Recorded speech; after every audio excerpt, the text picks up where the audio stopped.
And so, like some of the things that you've shared, and I've had a lot of clients in the tech space as well, and I'm always pushing back, like diversification, I always say is go back and talk to your trusted person. It's a financial advisor, it's an investment person, loved one, spouse. Talk to someone about what that looks like, because everybody is different. Everyone's package could be different. Everyone's situation is different.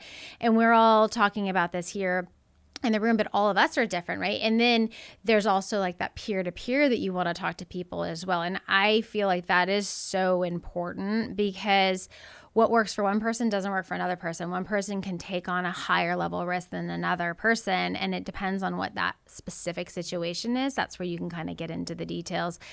Whenever you're going through those transitions, I'm a planner. I'm a planner at heart. So I always say, go back to that person and make sure the numbers and cents, it works in general, right? You're reviewing it, and then you take a step back and then kind of digest that and saying, okay, can I scale back some of my expenses in the meantime while I figure all the money element out? Or you can run a million scenarios, but at the end of the day, then you have to be able to feel comfortable with what you're jumping into. And you're right, sometimes you're not going to get that opportunity going forward, or it's going to look different, and you're sacrificing and you're making a change.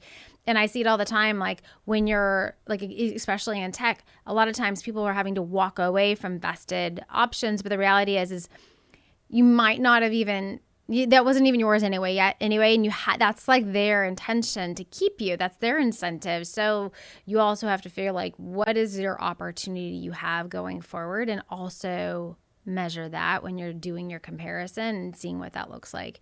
So it is risk, but not being afraid of risk and understanding it.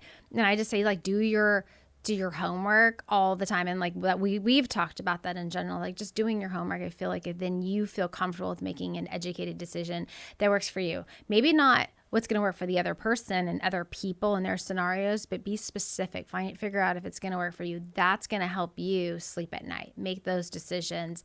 I mean, from even my own numbers, I can't even tell you how many times I ran the numbers, making sure, like, is this going to work? Is this going to work? This is going to be crazy. There might be some like ramen back in my situation, back to like college days and peanut butter and jelly. But the end of the day, you're making a risk and you're taking it and you're investing in yourself.